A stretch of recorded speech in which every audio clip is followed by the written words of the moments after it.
Hey, Nick Wusz. What's up, dude? We're here. What's going on? We're here. We're here. Oh, you turned off the lights. It's all dark in there. Yeah, I wanted to create some ambiance for this, man. Oh, man. Got to get in the mood, you know? Yeah, I should have done that too, but... Oh, yours looks dark, actually, so... Does it? Okay.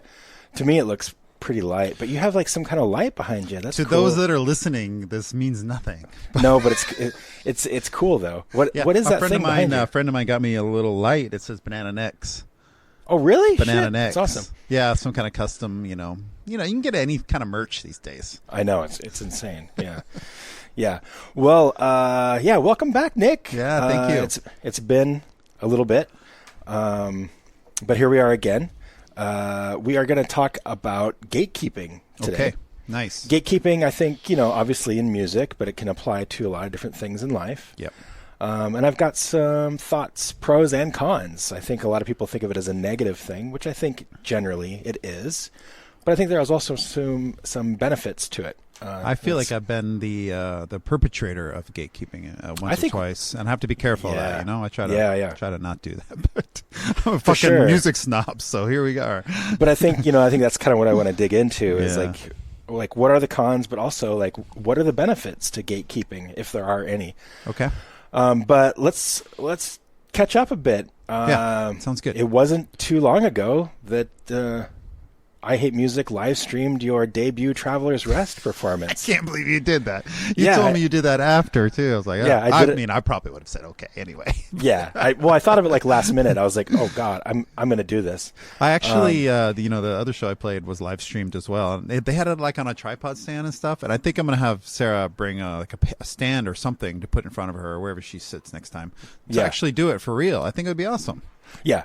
Yeah. And I've found, too, like the more footage you have like that, even for just like little clips that you could use for like a promo or... That's true. I didn't even think about tearing it up. Like, I can't even find it again. Once it was on Instagram, it seems gone. My technology skills are just lacking here.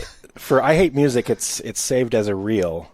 Okay. Like on the actual account. So if you go to the account, it's right there. It's in the squares with everything else. Okay, but it's not just a 1 minute reel. It's the whole thing? It's the whole fucking... Okay. Well, actually, I don't know. I haven't checked it, so I shouldn't say. But, I just did kind of spur of the moment. That was cool you did that. Thank you. And we got some people like tuning in. I saw Tim Call tuned in for a little bit. He enjoyed my outfit. Did he? Yeah, he sent me a text afterward. He's like, nice. Oh, really? Oh, that's cool. Like that. Yeah, so that was fun. It was a great show, man. Thanks, That was awesome. Yeah, that was really cool. I was so nervous going into that. Yeah, so I played at this small place on Hawthorne with a couple other bands. One of them, our friend John, mutual friend. Yep. He has kind of an alternative, I don't even know what kind of music it is, but it was an eclectic mix of music. It was, a singer-songwriter kind of band guy, and then John's band, and then me doing the synth stuff. So it was interesting. Yeah, but it was a cool night. Yeah. Turned out real well. Yeah, it was good. How many people do you think were there? 20, 30 in that small space? Yeah. Thought it was a good turnout. Yeah, totally. That felt good. It was mostly, our friends and stuff. But yeah, but still, it was cool. It was like our friends showed up. There was a good vibe in the room. Everybody was excited. Yeah. Man, I just have to say, again, like you did so well. It was great. I really enjoyed it. Thanks, I feel like the whole thing was really well thought out, well executed. Thank you. Yeah, I did a lot of prep work for that. Yeah, it was awesome. And then, like 2 days later, you played in Eugene at a tattoo shop. Yeah, the next night, there's two guys that are doing a little mini tour. They played in Portland, so I went to see them at this place called Gill's Speakeasy. I went to that on Saturday to see them and introduce myself and stuff. And then on Sunday, I actually played with them in Eugene. And yeah, we played in a tattoo shop, and it was crazy, dude. There were like people actually getting tattoos while I was playing. Yeah, that's awesome. There was one dude getting like on his inner wrist an axe tattoo, which I think was very relevant. And then there was some other lady there who randomly just chose that moment to go drop in and get a tattoo, and she was getting some kind of star kind of thing. It looked like a sublime like sun star kind of thing. Oh right, yeah, nice. But she had no idea that she was walking in on this scene. Really that's funny. awesome. But once again, it was just a lot of cool people there, and just it was unbelievable, dude. And these guys that I played with, one's called Fern Mage, he's from Eugene, and the other guy was from New York. His name is Hermit Knight. Dude, these guys are just really, really nice people. Yeah. And I think metal heads tend to gravitate towards this music for whatever reason, and it's like a small scene that I think everybody is trying to create a community around or something. So they were just really aware of that. And the Fern Mage guy came up after me. He was like, we need to they have like an East Coast festival, and now there's this Great Lakes Dungeon Fest where they're doing this Midwestern thing. We should create a West Coast version of that. And I was like, oh, that's cool, man. It'd be awesome. Yeah. I don't know who's going to organize that, but I mean, it could happen. There's a lot of artists around here doing this stuff. So. Oh yeah. Yeah, that's awesome. I'm glad that was a good experience. And do you have any more shows coming up? Yeah, September 7th at that Gills place in Portland. I'm going to be playing with a couple black metal guys, I think. I forget their names. Shit. Flesh Vomit and Eyes. I forget the name. But I'm not sure what kind of music either of those guys are, but it's going to be fun. Nice. At least it's a Portland show. This fucking place, dude. Gills is like the diviest of dive bars. Everything you can imagine. Really? Cheap drinks, PBR, graffiti everywhere on all surfaces. Just like, video poker and pool table. It's just like the diviest of dive bars. And so it's pretty cool. That's great. I'd never even heard of it. Yeah, me either. Booked that show. I talked to the guy, and evidently the guy who was booking the shows, and I talked to him, and evidently the owner also owns Twilight. Oh, okay. So they don't want to do like rock and roll shows at this place because it's in a building, and the curfew's like 10 or something like that. Okay. So he's allowing this guy to book these kind of synth shows and stuff. So that makes sense. Yeah, it's kind of cool, and it's like in a dungeon. You have to go down actually. Oh, really? Okay, that's cool. Yeah, so it actually is kind of cool. It's a perfect atmosphere. That's great. And then in October, I'm playing Shanghai Tunnels in Portland as well with Occult Blood and Iron Firmament. I'm not familiar with Iron Firmament, but I have checked out Occult Blood since then. And it's pretty cool, like raw black metal stuff. Okay, nice.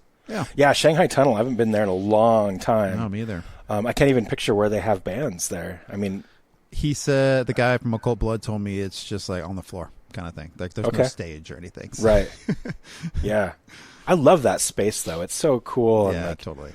I mean, old Portland. Yeah, like exactly. Old Portland. Exactly. So I hope you can come to that one. I know you're going to miss the September 7th show, but you have a pretty good excuse for that. Yeah, I'll be halfway around the world on that one. Yep. But I'm planning on going to the October 25th one for sure. Good. What have you been up to, man? I'm just nothing. I mean, preparing. Yeah, I'm preparing for Australia. I've been practicing a lot. Kind of putting Moonbladder in the background a little bit while I focus on Australia. And then once I get back from Australia, I've got 2 shows next month with Moonbladder. I'm doing a little mini tour with Feral Season. Awesome. Yeah, I'm going to go to one of those shows, the Portland one at least. Yeah, we're playing High Watermark. Yeah. On I don't have the date in front of me. Damn it.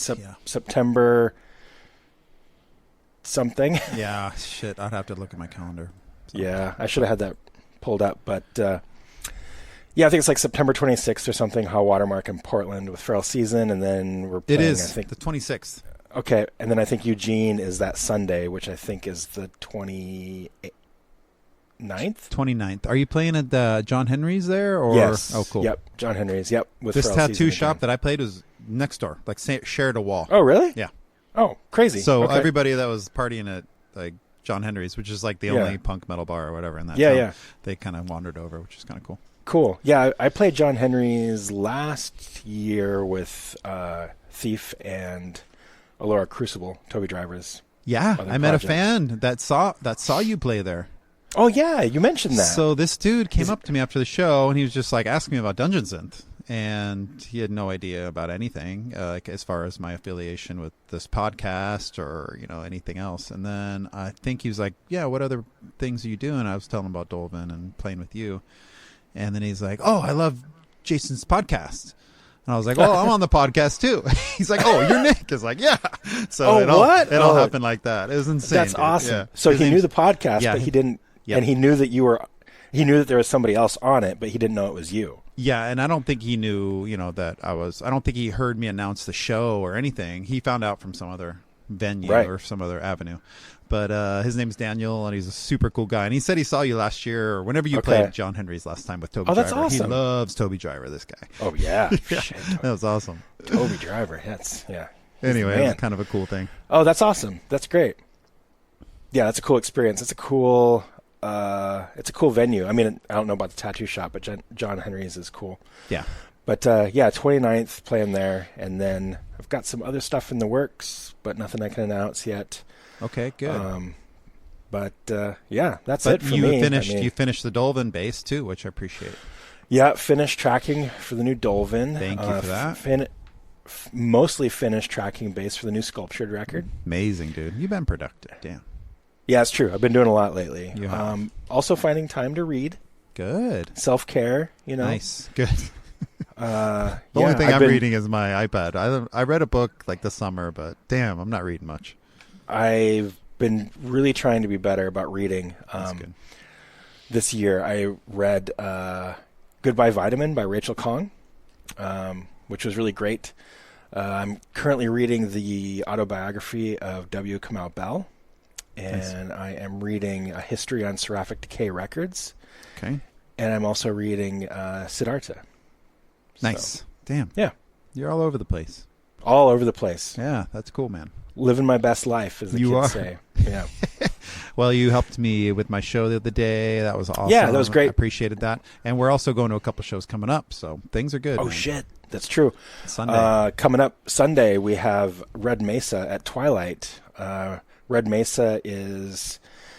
Man, we have so many people that write in. This guy, his name is Alex, right? From New Mexico. Oh,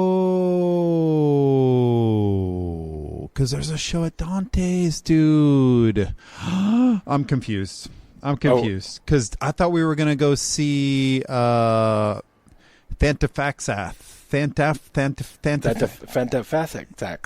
I thought he was in that band. Who is playing with Goathorn Vitriol at Dante's, bro. And that's why I thought it was an early show. Oh, so you confused me because you're like, I like Vitriol. And I'm like, I don't know what that is. Yeah, they're playing with, I thought he was in the band. Okay. No. I apologize to him. Oh, my God. So we're confused now. Yeah, we are. Okay, so Twilight Bar.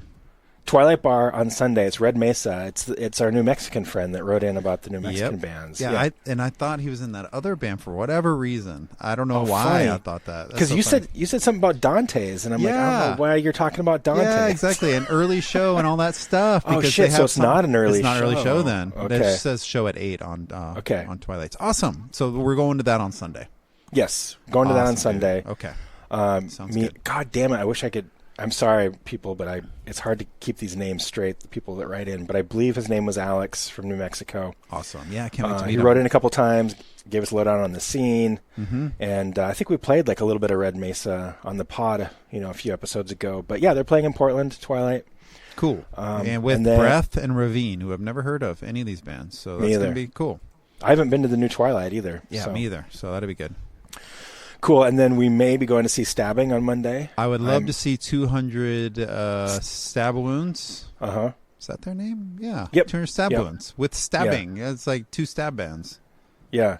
So 200 Stab Wounds, that's that's more than twice as much as Malevolent Creation had, right? Because they had 99 Stab Wounds. No. Was there a song called that? They had... Yeah. Isn't it 99 Stab Wounds? 99 Stab Wounds. Yeah, on the wall. 99. Yeah, 99 Stab Wounds. Yeah. 99 Stab Wounds, which would be enough usually, you'd think. Maybe 200 Stab Wounds is killing an elephant or something. Oh, maybe. I mean, Euronymous, that was like 30-some, right? I mean, that's a lot. That's a lot. Plenty. That's a lot of stabbing. Death comes probably after 10, 15. 20 maybe. I mean, it depends on what you're using and where you're stabbing, but still. Well, yeah. I mean, most people stab. I guess if you're stabbing their leg, they could probably handle up to 50. Yeah. But 99 in the leg would be fucking... Oh, that's terrible. It is terrible. Yeah. Let's not even think about it. No. So, anything else coming up that I'm not thinking of? Yeah, the Frizzy is playing those 2 Fulci. That's on September 20th and 21st. We'll probably have a podcast before then, but yeah. Okay. Yeah. Other than that, no, looking good. Yeah. I mean, that's plenty. That's a lot. there. Yeah, that's a lot of stuff. I think Testament and Creator are coming. I was thinking about maybe going to that. I talked that's to Marty like Hill November about or that. something. Something going on that day. Why couldn't I go? Oh, yeah. I might be away for most of November. No, that's September 17th. Testament Creator. Yeah. Oh, really? So I'm going to be down in California. But and then Mortis is the 18th on... in Eugene. In Eugene. With Brighter Death Now. Yeah, and I can't make it for that either, dude. So I probably can't make it for that either. Okay, well, I wish you would have gone. Yeah. But that's okay. Yeah.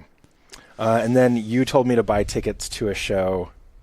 Ooh, you bought a ticket. Morbid Angel, Fulci, Suffocation. Oh, my God.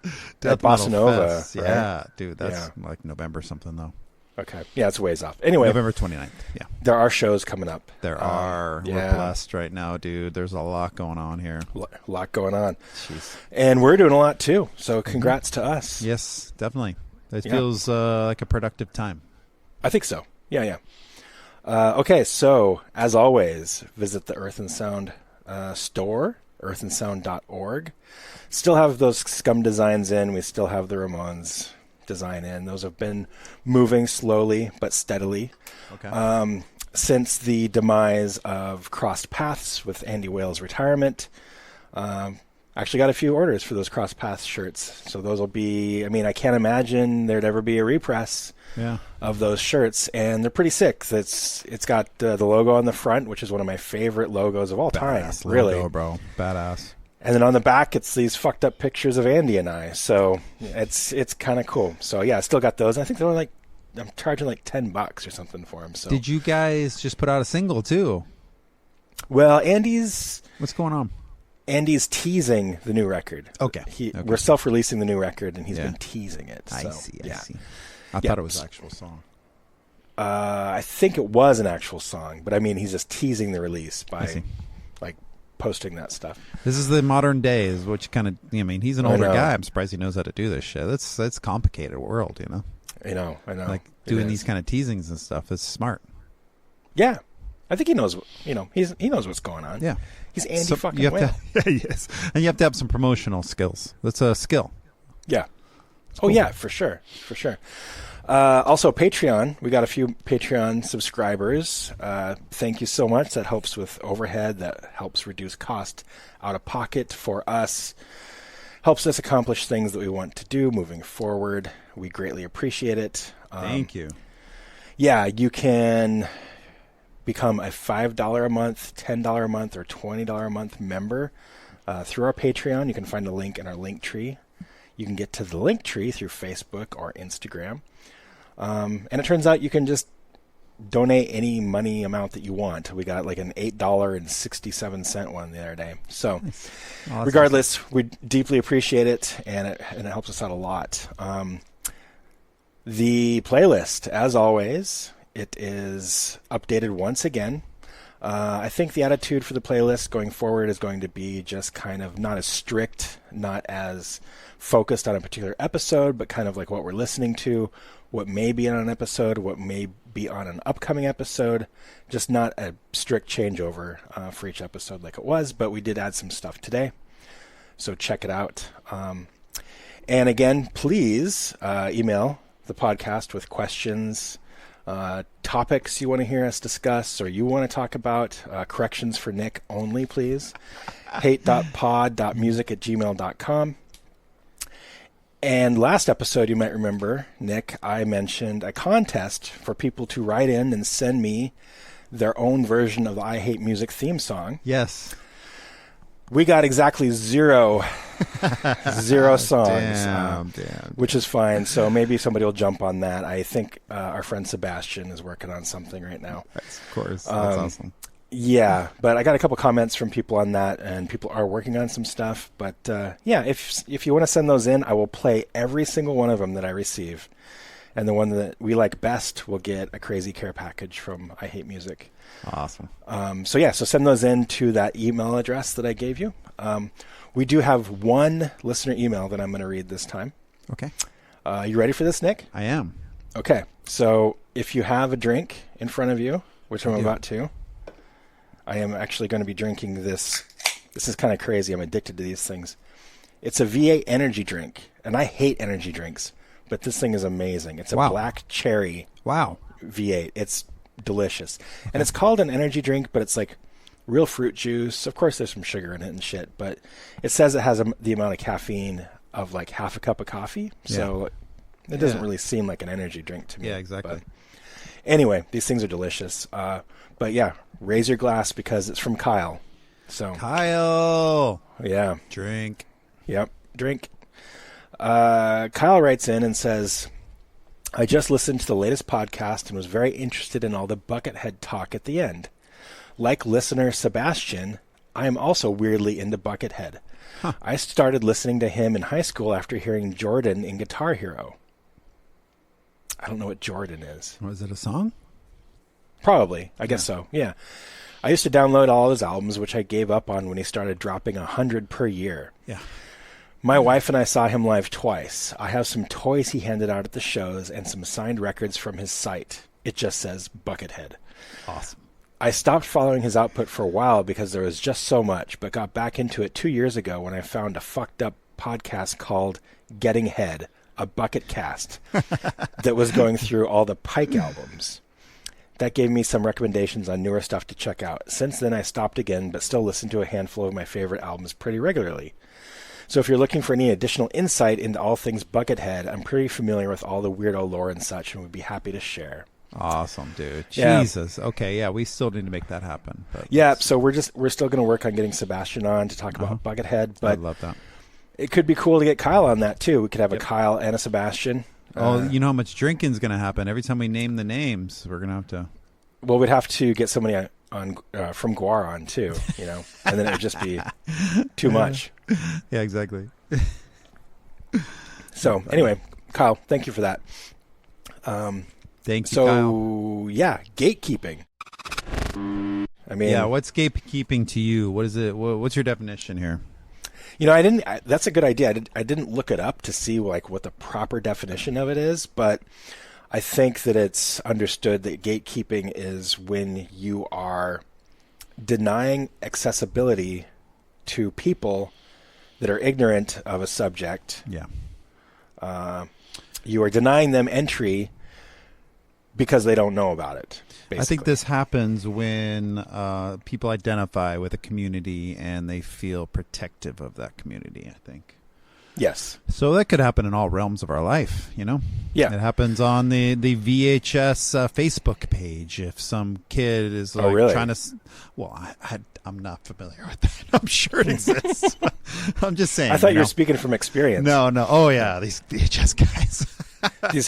You guys weren't even alive when Yeah, VHS was exactly. popular. Like, yeah. you have no right to watch a VHS if you were born in 1999. Right. Exactly. Yeah. Yeah. I mean, I think in a nutshell, that is gatekeeping. I think that a lot of the cons are pretty obvious.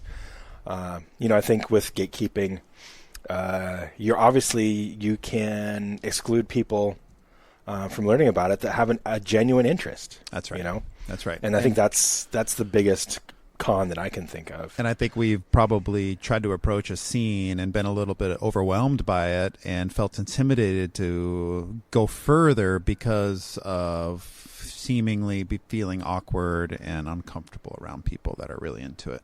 Yeah. That happens a lot. And if people look down their nose, they're like, oh, you're such a noob. Like, you know, why are you getting into death metal in 2024? Yeah, you know, exactly. Shit like that. Yeah, you don't know who Death is. You don't know who Morbid Angel is. Or even the Dungeon Synth scene, you don't know who Mortis is, you know? Yeah. Yeah. Plenty of people in that scene don't know who Mortis is. And that's okay. It's okay. That's insane. Yeah. But it's so crazy to me because I've been around. But imagine if you were 23 years old and you first heard, you know, whatever, any of these modern bands that are playing the same kind of stuff. You might not have dug backwards all the time. Right. Well, sometimes it's really hard to dig backwards, and sometimes the stuff in the past doesn't seem as relevant today. Yeah, exactly. And so, you know, I mean, there's a million examples, but one time I was on tour with Thief and Agriculture, and I remember we were playing in Olympia, and we're playing at that Cryptotropa place. Yeah, awesome. And they're playing De Mysterious by Mayhem over the PA. Yeah. And I was hanging out with one of the Agriculture guys, and like we're setting up our merch booths, And I was like, oh my God, I love this record so much. And he's like, oh, who is it? And I'm like, it's Mayhem. And he's like, oh, I've never really checked him out. Yeah, wow, yeah. And I'm like, just, to me, I'm like, what the fuck? Like, you're like in a black metal band. Yeah, exactly. Yeah. You're in a black metal band Yeah. and you don't know Mayhem. You've been on the other side about it with Mayhem as well. Didn't you buy a record recently? Yes. Uh-huh. And tell that story. That's okay. Good. Sorry, So were you going to, or no? I didn't. Okay, I didn't even. It didn't. But even it had occur something to to me. do with Mayhem as well. Yeah, the other side of it. You're totally right. I was at Crossroads. Yeah. And they had a reissue of Death Crush. Like, of course, it's not like an OG. Like, that would be insane. And I would never pay that much money for it. Yeah. How much is something like that? Like $500 probably. Oh, yeah. Or more. I don't know. Wow. Crazy. Okay. But, it was like a reissue. It was a little bit beat up, but it was like $25, $20, something like that. I picked it up. And then we went to these food carts, and just out of weird coincidence, the guy at the food cart that was like giving me my sandwich was wearing a bootleg Death Crush shirt. Amazing. And I was like, oh, hey, like I just bought that record like 10 minutes ago. And he looked at me and he's like, original pressing? And I was like, no. And he just kind of like scoffed at me. Yeah, like, exactly. Yeah, exactly. I'm like, You dude, ain't shit. Yeah, do you know who I am? That's insane. Yeah. Like, I know the Mayhem guys. Yeah, exactly. Like, what the We've fuck, hung out on the dude? tour bus, bro. Yeah, I'm like, Jesus Christ. Yeah. Yeah. Do you remember back in the day, like when we first got into movies and stuff, the top movie was always like Citizen Kane and stuff, you know? Yeah. And when you go back and you watch Citizen Kane from a kid that grew up in the 80s and 90s, Citizen Kane doesn't seem that effective because of all those things have been used so many times. The tropes Yes. of filmmaking, cinematography, all these things have been done a million times since then. So we weren't around to know that Citizen Kane is the best movie of all time because we weren't blown away by it at the time. No. So a lot of it is like that, you know. If you go back and listen to the first Mortis, you might not be blown away because there's some cool shit happening out there right now, you know. For sure. I always think about Blair Witch. When Blair Witch came out, I saw it in the theater before it was actually out. It was like one of those like pre-screener type of things. Yeah. And I didn't know anything about it, but Aaron was like, hey, you want to go see this movie? And I'm like, yeah, sure. And just the name Blair Witch Project, I'm like, oh, it's going to be like some kind of sci-fi thing, right? So I had no idea what I was getting myself into. And like halfway through it, I was fucking terrified. I had no idea what was going on. Like found footage wasn't like a huge thing like it is now. Not even. No. That was like the first time. Yeah, the handheld camera thing was like nothing that I had ever experienced. It was so out of my frame of reference. Yeah. It's not like I thought it was real, because that would be like really strange if it was real and it was like shown in a theater. It was just the way it was portrayed. I didn't know what was happening, and I didn't understand. It was just so different. And now it's like, you know, I showed my kids Blair Witch like last year, and Ione was like, "Oh, I like it. It's cool." But, you know, Ellery's like, I've just seen so much shit just like this. Yeah, no kidding. It's been used over and over and over again. Yeah, so it is hard to go back. Maybe some of those people, making the modern found footage movies, I imagine they know Blair Witch, but it'd be funny if they didn't. They were like, "Oh, I don't know anything about this." Well, it's like it's not fair to tell like a group of kids that are starting a metal band in 2024 like you must love Black Sabbath. That's right. You have to play by these rules. Yeah, it's not fair. I've determined. No. Right. That reminds me of like approaching people with T-shirts and stuff, and I get excited, and that's kind of how we used to meet people. It's not the way it is anymore, and that's fine. No.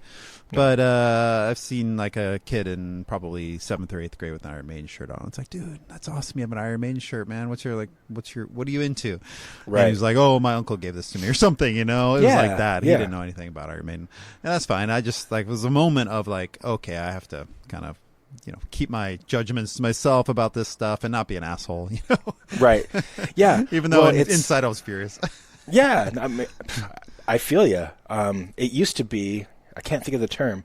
What is that? It's like a signal, right? I mean, that's how you made friends. That's how you knew, like, oh, there's a like-minded person. That's right. But yeah, like Ellery has this friend, and the other day he was wearing an Iron Maiden shirt. And I was like, whoa, you're like a sophomore in high school and you're wearing this Iron Maiden shirt. But then I asked Ellery about it, and Ellery's like, I don't know if he even knows who Maiden is. Yeah, like, maybe he does, maybe he doesn't. Dude, they're selling this shit at H&M now, I know. Like that, well, especially a band like Maiden, that's huge, Yeah. But like huge. Ellery wears my Emperor shirts and stuff. Like, I'm not going to like judge people like that anymore, Well, and the Kardashians wear Slayer shirts and stuff. That's true. I mean, when it becomes a fashion statement, I don't know. It reminds me when I saw the Misfits. I was judging people when I saw the Misfits. There's a lot of fashion punks out there, you know. It's like people that like the scene for the way it looks rather than what I am foundationally into the music for is just like the power and the energy and like the evilness of the Misfits. You know, that doesn't seem evil anymore. Right. But that shit was like, you know. Well, yeah, back then. I mean, yeah. And now, you know, the skull thing becomes an icon, and people wear that all the time, and they have the spiky hair because they, you know, and you can go to the mall and get this shit a Hot Topic. So I don't know, man. Yeah, it's true. Well, yeah, I mean, it's a nuanced subject too, right? Yeah. I mean, that's, you know, I've got lots of feelings about it. It bugs me when I see like pop culture people aping like death metal logos and stuff like that. Yeah. Because I am so connected with that scene and that culture, and it makes it better when like Alex Stupak is a metal fan, you know. Of course, yes, because definitely. He's allowed. No, he gets it. He gets it. Yeah, he's allowed to do this. Yeah. But there's plenty of like people that aren't Judas Priest fans that use it for their skateboard logo, and it's like they have no idea where it comes from or something, or fake suicidal, you know, stuff. Or whatever. Oh yeah, I see fake suicidal stuff. Even that fucking brewery in Seaside. Have you seen that shit? The Seaside Brewery in Seaside. I haven't been there in forever, dude. Oh, dude, I went there last summer. I think we were driving through and we were just hungry and we stopped in and like it's an okay place. Not the best. Yeah, exactly. Yeah, but their shirts. It says Seaside Brewing, but it's in the suicidal logo. Oh my god, incredible. And so, but I totally pulled a Jason, and you would do the exact same thing. Like the woman came up, and I was like, "Oh man, like I love your shirt," and she had no idea what it was. You know, yeah. She's like some Hispanic woman, just probably just making doing her job. Minimum wage. And I was like, "Oh man, the shirt," and she's like, "Yeah, I have no idea what this." Okay, is. you weren't like, "Can I talk to the owner or the manager to verify if they actually know where this?" No, I just slashed everybody's tires in the parking lot. Perfect. I figured I'd get him somehow. But yeah, I mean, it's just it bugs me a little bit, but it shouldn't.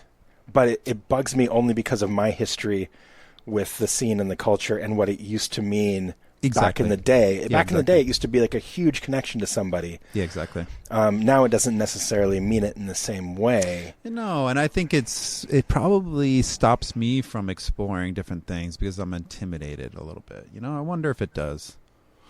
If you know, I'm not like I'm using this as an example, but maybe like getting into country music or something. Not like I ever would, but if I did, I'd feel like an outsider for a long time because I don't know anything about that, you know. And I don't know. You'd almost need a mentor or something, like where to begin, you know. But maybe like people getting into metal are a lot like that too. They see it from the outside and it looks intimidating and scary and all these things or whatever. But yeah, it might stop a lot of people. That's too bad. It is too bad. But, you know, also, like, when you're gatekeeping like that, you know, I think people think about, like, they think about keeping the people out, not what it's doing to the scene or the artist when they're keeping people out. Because then, you know, say some dude comes up to you and they're like, hey, I want to get into Cannibal Corpse or whatever. Yeah. And you gatekeep. Well, then that's like a potential, you know, T-shirt sale that's lost. It's a potential like ticket sale that's lost. You know, and if that you're hurting the bands much, you love, I mean, you have the potential to be hurting the scene and hurting the longevity of the bands because they're not getting paid. And you know, when you have that holier than thou attitude, it can be detrimental to each aspect of the scene. Yes. Okay, so let's think about bands that have embraced the wider audience. You know, it happened with Metallica. It happens, I guess it's kind of happening with Iron Maiden. You know, they're selling out fucking stadiums and stuff. But back in the 90s, it happened with Metallica. Okay, all the jocks started wearing Metallica shirts. Right. And it was very strange. It was like a confusing time. Like, what's going on here? What's going on here? And what do I do about this? You know, if they don't know anything but the Black Album and they're wearing, you know, I was really pissed off about that, and it kind of stopped me from listening to the band and following anything they did because I was so annoyed. You know, it took years to actually go back. I still can barely listen to the Black Album, but when I do, it's like, oh, it's not too bad. You know, it's not too bad.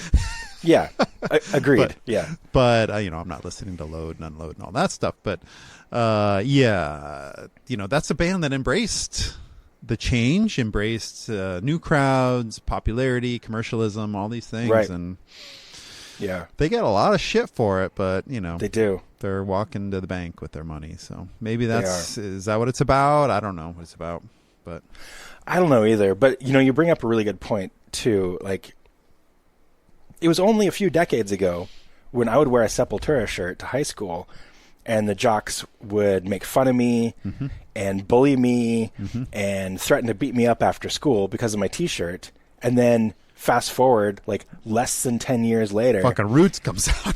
Roots comes out, and those people are like, "This fucking band, Sepultura, fuck yeah, bro." Yeah. And it's like, it's only like 6 years ago that you were threatened to like beat me up at the parking lot for my Beneath the Remains shirt. Like it's confusing. That sticks in my craw for sure. Yeah, it does. But we can't let the anger of that, let us affect how we, we talk to other people about these things, because I'm totally open to somebody new coming on the scene and like wanting to learn. I've done that with multiple people where I've been like, oh, you don't know anything about metal? Here you go, dude. I'm going to make you a fucking amazing mix, and I've it probably won't work, but I think long and hard about what songs do I put on here? What are the ones that are going to grab them? You have to really think about it. It's interesting. Yeah. Thinking about it coming from the outside. What would grab them? Yeah. So that's kind of fun. I've had a number of people be like, "Hey, could you make me like back in the day, it was like, can you burn me a CD or a mixtape or whatever?" Yeah. Because everybody's like, I just think that metal all sounds the same. Yeah, exactly. And I'm like, okay, here you go. Here's Wild Honey. Here's Storm of the Lightsbane. Here's and I like take pride in like the variety that the scene has. And, yeah, exactly. Me too. I don't know if I've ever converted anybody. No, I don't think. I don't think it's ever worked. I don't think I have either.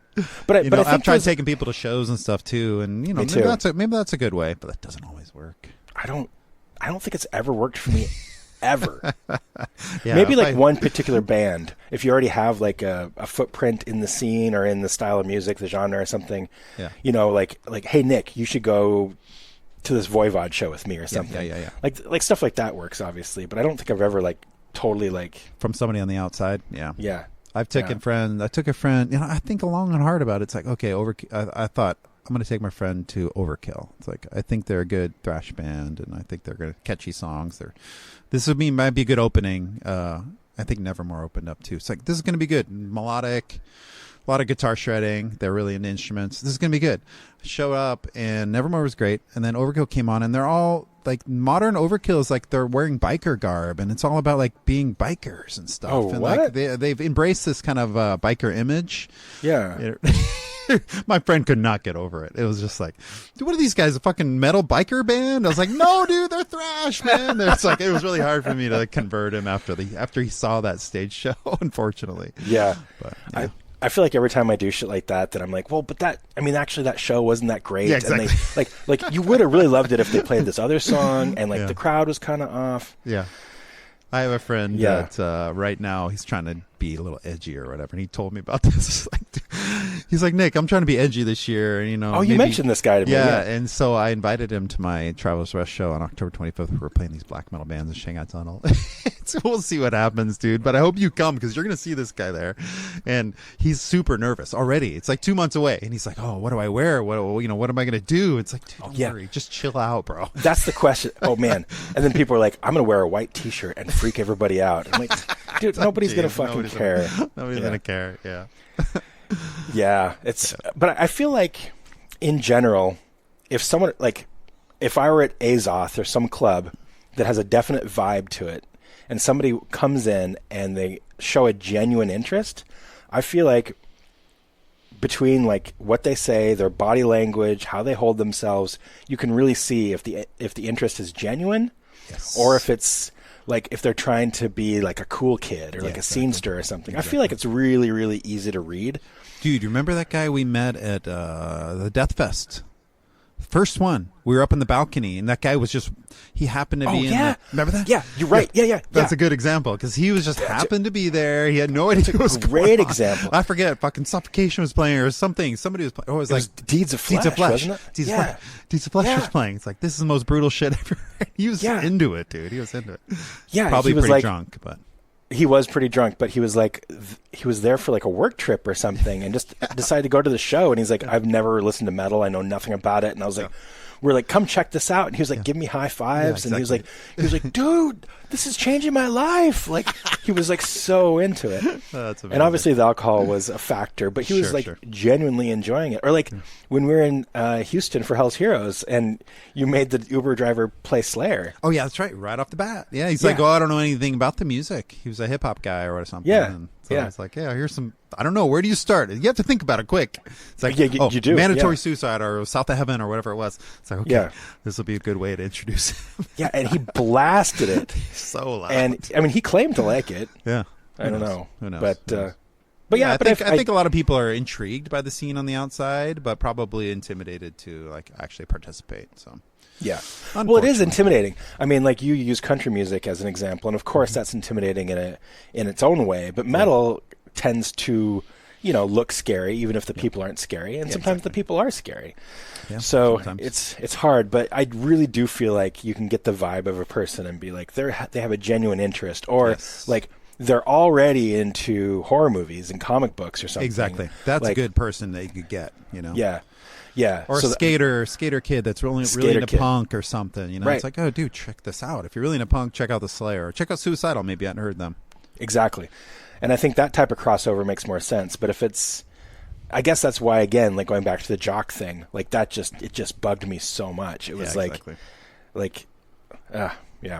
Well, so I do it to myself. I think I gatekeep myself. Like Tool becomes popular, and I'm just like, I don't know if I even need to check them out because it's so popular. It kind of stops me because I don't think I'm going to be into it because it's so popular. But they write good shit. I shouldn't stop myself, but I do. I mean, that's a good point. I mean, that's a really good point. It's only within myself. Nobody's gatekeeping me but me. Exactly. Personally, I don't like Tool. Like, they're fine.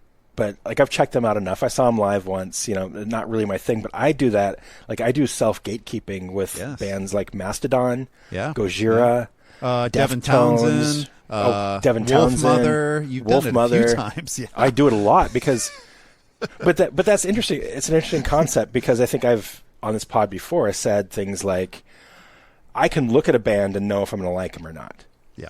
Is that self-gatekeeping, or is that just I've been doing this for so fucking long? Like I know the aesthetic you're looking for, or maybe it's like it's a skill you have actually. It is. I don't think it's just me. I think it's just if you're involved in it long enough. Yeah. Like I can look at a band and be like, oh, or even see a band's name or logo.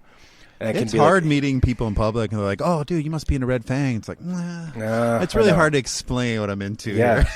Yeah, they do stuff like that, Mastodon or something. It's like High on Fire. It's just not. No, it's just maybe not that's me. a whole. It's a subgenre of metal, but it definitely attracts a different type of person than death and black metal do. It does for sure. Stoner metal or whatever that is. Yeah, I don't know. Yeah, it's interesting. But there's a lot of crossover there too. But yeah, I self gatekeep with a lot of stuff. But also, I just feel like I know I'm right. Like I know I'm not going to like Deftones. I know I'm not going to like Mastodon. Well, some Deftones fan could maybe convert you if you're open to it. Maybe. But I mean, that's going to happen when Sebastian talks about Buckethead. Well, I like Buckethead. I mean, but I don't. Sure, but there's a lot of shit we hahaven't heard that is probably like under our radar. But. I mean, that'd be kind of cool to get like a big Deftones fan. Yeah. Or anybody try to out convert there us or something. Try to convert us to. I mean, AJ from Giant Squid is a huge Deftones fan. It doesn't have to be Deftones. How about it's just something that we've judged in a way where, like, a fan of anything. Well, I kind of like ICP, in a weird, ironic, funny way. I think that they're doing something very unusual, and they've created a scene for themselves. And I respect that actually. I think that's fucking awesome. Well, they've created like a cult for themselves. Yeah, it's insane. A cult. Yeah. It's they're crazy. they're all there's rules within that cult, and it's similar to metal in a lot of ways. Yeah. But I don't know, converting me to Bryan Adams or something, or Yeah, Bryan Adams was my first concert, I think. Nice. The Reckless Tour. So let's flip it. Let's flip this on its head and talk about, like, can there be pros to gatekeeping?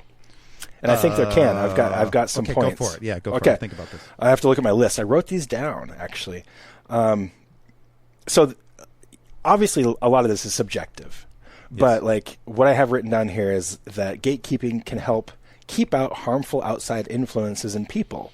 For example, people who get into death metal to hurt people in the pit and who don't understand the culture and community of metal, who think it's about hurting others. That's good. It fucking pisses me off when, like, especially during the Pantera, peak of Pantera days, when people would, fucking jocks, assholes would show up with their white shirts, knowing they were going to kick some ass in the pit and try to get blood all over their fucking shirt. It's like they weren't there for the music, dude. No. They were there to create violence, and that's not what that's all about at all. No. And I see it sometimes at death metal shows. Remember when we went to go see Suffocation, Pyrexia, whatever that was at Tonic Lounge years ago. Yeah. And, like, I could point out there's like a couple people in the audience that were there just to, like, fuck people up. What would it be? How would they even know about this? They just like the aggression of it, and they don't know the music or the scene, or they know the one band, like the Vader fans out there sometimes, like they only know Suffocation or the Vader syndrome. I mean, I don't want to blame Cannibal by any means, but when you have a band as popular as Cannibal Corpse, I think a lot of people who aren't even into metal or death metal know of Cannibal Corpse. True, that's true. And so you that's kind of like a gateway. And then you might check out Suffocation. You might, and then you're like, oh, man, this is fucking brutal. This is going to go and fucking, fuck some people up in the pit. Yeah. And that pisses me off. Totally does, dude. Me too. Remember when we saw Asphyx and that at Tonic, and the pit was just like, it was all about love. Yes. And there's that guy in the wheelchair, and everybody lifted him up above the pit in the wheelchair, set him on the side of the stage, and then Martin was singing to him and stuff. I don't remember that. That's amazing. Yeah, it was just so much love and just everybody helping each other out. Dude, I've been on, like, suicidal pits that are just, like, so beautiful. It's like everybody is here for one reason. This music really affects us all, and the pit, symbolizes that. It's pretty awesome. Well, dude, last MDF, we had that perfect view, like, above the pit for like all those bands. Yes. And you could just see, like, I didn't people know helping each other out, and, like, anybody falling, and people were there immediately to help them up. Yeah. Beautiful. Yeah. So, keeping elements out like that, I think, are what really about fascist elements and Nazi elements? Of course, and these kind of things? Racism. Yeah, this is important. Homophobia and all that. But I think that's, like, the real catalyst of why people do gatekeep. Not 100% of the time. Maybe that's how the origins of it are. It's like, we want to keep this relatively pure and clean, or whatever it is. But that's problematic too, of course. Exactly. Especially when you use words like pure and clean. I mean, and my definition of pure is this. That's what I want. Yeah. And that's what it creates offshoots and things and stuff too, right? I don't know. There's, like, probably straight edge skinheads that aren't fascists.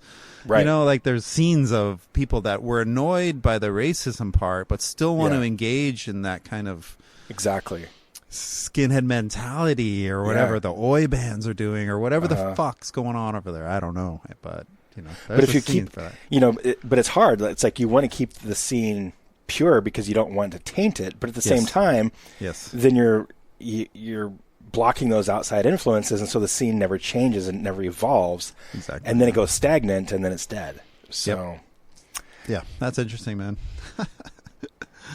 What else? What other positives are there? I mean, that's the only one, I think. But I think you don't want to keep, like, a kid that's just exploring. You don't want to keep him out. There's no way you would want to do that. I probably have in my past without even knowing it. But I mean, I think gatekeeping can help keep the scene smaller, which can maybe hurt the artists, but it can also maybe keep them from getting too big and watered down, like a Metallica situation. Yeah, right. If more people gate kept Metallica, they wouldn't be as big as they are. I was thinking, yeah, of course. They're a gatekeeper-friendly band. They're a gateway band that's friendly to gatekeeping not happening or whatever. Exactly, yeah. I was thinking about it with the Dungeon Synth stuff, like, what are the rules for Dungeon Synth? And, are there rules? If there aren't, then, like, pretty soon it's going to be so broad of a genre that I can play my acoustic guitar up there to just a single keyboard going ding, ding, ding, and I could still call it Dungeon Synth. Synth, yeah. I still have the element of the synth, barely. Right. Well, I don't know where does it end. It's interesting. I was thinking about that. I mean, if you were gate kept from Dungeon Synth, I wouldn't be allowed to do that. Then you wouldn't be doing it because exactly. What you do is not really Dungeon Synth. Yeah, exactly. I mean, it has those elements and it has that influence for sure.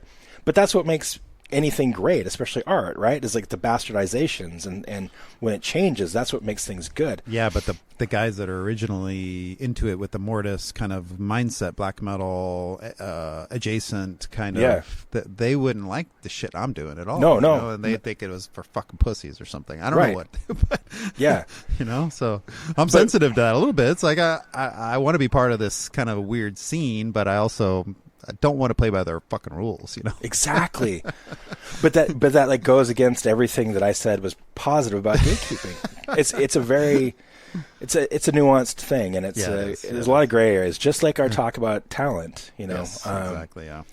Yep. By the way, across the board, people were telling me that the talent episode was one of their favorites. Yeah, I felt like we had a good vibe going, good conversation. Excuse me, good conversation and good kind of banter. Or whatever. Yeah. I think topics like that are nice too because there is no definitive answer. It's like we could probably debate it for like 2 hours, just like this one. Just like this one. It's the same thing. Yeah, it's like, and I have a lot of thoughts that I didn't even realize I had. Well, and that's the beautiful thing about doing something like this is when you're talking it out, you think about more things. And, yeah. And we kind of, as we talk, I realize like this, it's such a broad topic. Like there's a lot more we could say about, bands that are gatekeeper friendly and like which bands are those and why are they gateway bands? What are gateway bands? And some of them like Metallica and Cannibal Corpse, for whatever reason, they became that, And Cannibal Corpse hasn't fucking changed one bit. So I don't know how they've become a gateway band. Well, and they're like pretty unpalatable, really. I mean, it's not like you're going to come to Cannibal Corpse from like Garth Brooks or something. No. I mean, maybe, but it's not like they, I mean, don't get me wrong, Cannibal is one of my favorite death metal bands. But it must be the imagery or something, dude. It's like how does somebody latch onto that's not familiar with death metal? Exactly. It's not the catchiest music. It's like super technical, and they're all over the place. Is it from Ace Ventura? Strange. Like, oh man, this Ace fucking thing on Ace Ventura. That's and right. then Could have been that initially, or Arsenio. They were, or no, Jim Carrey was on Arsenio Hall. Sorry, not Cannibal Corpse. Anyway, but yeah, it's interesting. Cannibal Corpse has become kind of a gateway. I see it makes more sense with Metallica. They were more produced with Bob Rock, and they were writing more palatable music. Well, and their song titles are more accessible. I mean, with Cannibal song titles, like right there, you're alienating like half the population. Literally. So then it becomes just this is a band that I'm into to show that I'm extreme too, or something. I think so, and I think that happens too. People are like, "Oh, I'm badass. I'm tough." Yeah, exactly. Because I love Cannibal Corpse. Yeah, but exactly. That's the shit that bugs me is because, I mean, Cannibal Corpse are tough, but it's also like just so many people on the outside don't understand. They just don't. It's like all the best shit that we're talking about are made by like vulnerable human beings that are in touch with emotions, and they're not like they're not in the backyard killing puppies. And just because they write that music doesn't mean they're tough at all. Like it's probably a replacement in some ways of just like their emotional output. And these are the nicest, sweetest guys when you meet them. Yeah. Like all metalheads, most metalheads are pretty sweet, and it's just a way for them to get rid of their aggression. It's not anything more than that. Yeah. What's another gateway band? I mean, like Metallica's Tool, obvious. But Tool is one. Tool for sure. Maybe System of a Down. I don't know. Shit like this. True. I think like a lot of the new metal bands too. Commercial, yeah. Because a lot of the new metal bands were like going back and saying like, oh, Faith No More or Sepultura Roots. Yeah. And I think they can kind of like, you can draw a straight line from some of those bands to like metal bands. More but that's modern ones are like Slipknot and Gojira and stuff like this, you know, for whatever reason. Right. Gojira's fucking awesome, dude. And I don't know. I'm happy. And Alcest. I don't know how Alcest. they've... Agalock in some ways. Yeah. I mean, somehow that, you know, without even trying, your music and Alcest's music has become a grander... Yes. It like almost like society has caught up with it in some ways. I know. It's weird. Yeah. I mean, I feel like there's not that much difference between a band like Alcest and Sigur Rós, or Alcest. That's right. And Sigur Rós, like Gojira, a lot of that post-rock stuff. It's all kind of swimming in the same waters. You know, it is. Yeah, it is. in a way. And, you know, that's another thing I'd love to talk about sometime, and I have it on the list, is like our bands like Tool, Mastodon, and Gojira metal. You know, is that metal? Like, really? Well, who are we to say, you know? Like... Well, we're nobody to say, but it's another interesting discussion, I feel like. Because, like, I always thought Gojira, not metal, until I saw the Olympic thing, and then I'm like, well, that's fucking metal. Of course they're metal, man. I mean, maybe you didn't know you hear them or something. I'm not sure I've ever heard them. Yeah, well, that's probably why. You just judged it based on their popularity or something. Maybe so, yeah. But like Tool, I do not think Tool is metal. Yeah, that's a borderline one, I think. I would say Gojira is, but I wouldn't say Tool is. Yeah, I don't Tool, know why. like Mastodon to me is not metal either. Yeah, I thought when that first Mastodon came out, I enjoyed it, and I forget what it was called, Leviathan or something. Leviathan, I think. Yeah, it was heavy, dude. It's like more stoner metal, but still metal, I'd say. But like, you know, it's just, I don't know, it's an interesting thing because like in a lot of ways I wouldn't even call like High on Fire metal, really. Yeah, exactly. Like to me, metal is more about like the Palm Mutes, you know, like, but then that excludes things like black metal, which is definitely what are metal, we trying to define it for even anyway? Like, what's the point? There's no point in it. Yeah, it's just like it's an interesting thing because to me people are like, oh, you're into metal, you must love Linkin Park. Yeah, exactly. Well, no, that's not metal. Yeah, you know? Yeah, exactly. But yeah, there's another idea I had for that's a good show. Yeah, that would be interesting to talk about. Similar to this, it's adjacent for sure. Yeah, you're adjacent. I am. I'm adjacent. Not really good at puns very often, but I came up with that one. We should talk to our friend Tyson. Have us whip up some puns. He's good. You guys are both so good at them. Quick. I mean, every now and then I have my moment, but you know, I do not have a fuck, marry, kill for this episode. Neither do I. I don't. Yeah, it's okay. We don't have to do it every time. Let's not force it. No, let's not force it. Yeah, well, this was awesome. Great episode. Totally.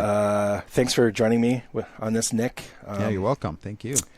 Yeah, as always, check out the website for merch and shit. I keep being told by everybody and their mother, like and subscribe. Like us on Facebook. Follow us on Instagram. Yep. 5 stars. Leave reviews on Apple, Spotify. It really, really helps Jason's ego. Please do this. Yes, please. Really, when you guys aren't doing that, I'm just sitting at home crying. But I would really, I would love it if the podcast could get to a few more ears. And apparently those things help with the Al Gore rhythms and all that. Nice. It's invented by Al Gore. Dude, that's amazing. I know, it's crazy. But yeah, just that type of shit helps apparently. So I would appreciate that. And yeah, we'll see you guys next time. See you next time. That was awesome. Thanks.